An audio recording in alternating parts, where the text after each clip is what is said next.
Hi friends, welcome to my channel creative designs writing. ఒక ఇమేజ్ని drawing ఎలా మార్చాలో చూపెడతాను. ఇక్కడ లేయర్ ప్యాలెట్ ఓపెన్ చేద్దాం. ఓపెన్ చేసిన తర్వాత ఈ బ్యాక్గ్రౌండ్ లైన్ని డూప్లికేట్ తీసుకుందాం. డూప్లికేట్ తీసుకోవాలంటే కంట్రోల్ పట్టుకొని ప్రెస్ చేస్తే డూప్లికేట్ వస్తుంది. దీన్ని రీనేమ్ చేద్దాం. ఈ లేయర్ అని రాసింది కదా, దాన్ని డబుల్ క్లిక్ చేస్తే ఎడిటింగ్ ఆప్షన్ ఓపెన్ అవుతుంది.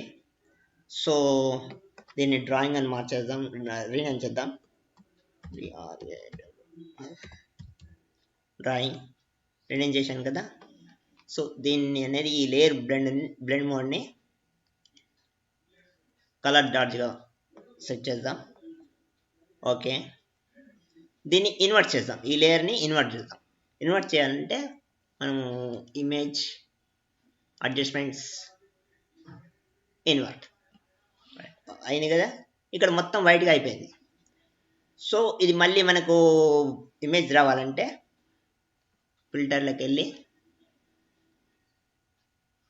అదర్స్లో మినిమం అనే ఆప్షన్ని తీసుకోవాలి. కాకపోతే ఈ అదర్స్ తర్వాత ఇది క్యాప్చర్ రీజన్ బయటికి వెళ్ళింది కాబట్టి కనబడదు. నేను మినిమం క్లిక్ చేయగానే ఇక్కడ మనకు వచ్చేస్తుంది.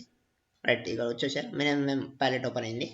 ఇక్కడ ఆల్రెడీ నేను ఇంత మొదలు చేశాను కాబట్టి ఇక్కడ 4 ఆప్షన్ కనబడుతుంది. 4 ఈజ్ గుడ్ ఎనఫ్ అనుకుంటా. కావాలంటే మీకు 2, 3 పెట్టి చూపిస్తాను. ఇది 2, రైట్, 3 పెడదామా? ఓకే, 3 ఉంచేద్దాం. రైట్ అయింది కదా. దీని ఇక్కడ మనకు జుట్టులో కొంచెం బ్లాక్ కలర్ ఫిల్ కావాలంటే దీన్ని డబుల్ క్లిక్ చేస్తే లేయర్ని మనకు బ్లెండ్ ఆప్షన్స్ ఓపెన్ అవుతాయి. ఇక్కడ బ్లెండ్ ఆప్షన్ ఇలానే సెలెక్షన్ ఉంచుకొని ఇక్కడ దిస్ లేయర్ అని ఉంది కదా, దీన్ని యొక్క వైట్నెస్ని తగ్గించాలి. ఇక్కడ వైట్నెస్ ఉంది కదా, ఇది తగ్గించాలి. తగ్గిస్తే మనకు ఆ జుట్టులో బ్లాక్ ఫిల్ అవుతుంది చూడండి.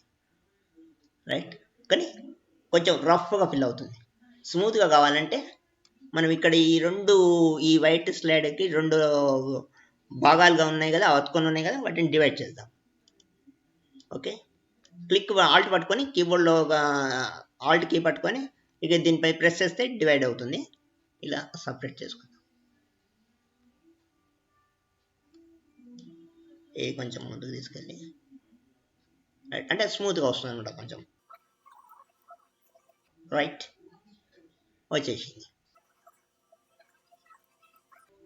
ఓకే, 4 దగ్గర అంటే కరెక్ట్గా బ్లాక్ రాలేదు. సో దాన్ని కూడా రికవర్ ఎలా చేద్దామంటే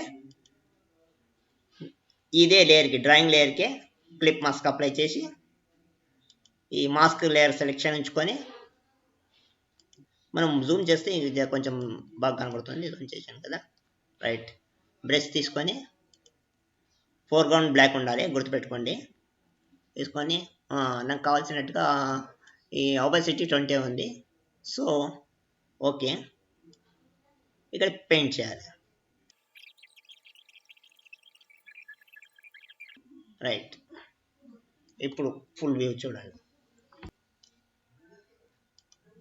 ప్రీవియస్ ఇలా ఉండి ఇప్పుడు డ్రాయింగ్ అయిపోయింది. ఓకేనా? నా వీడియో కనుక మీకు నచ్చినట్లయితే లైక్ చేయండి, షేర్ చేయండి, సబ్స్క్రైబ్ చేయండి. బాయ్.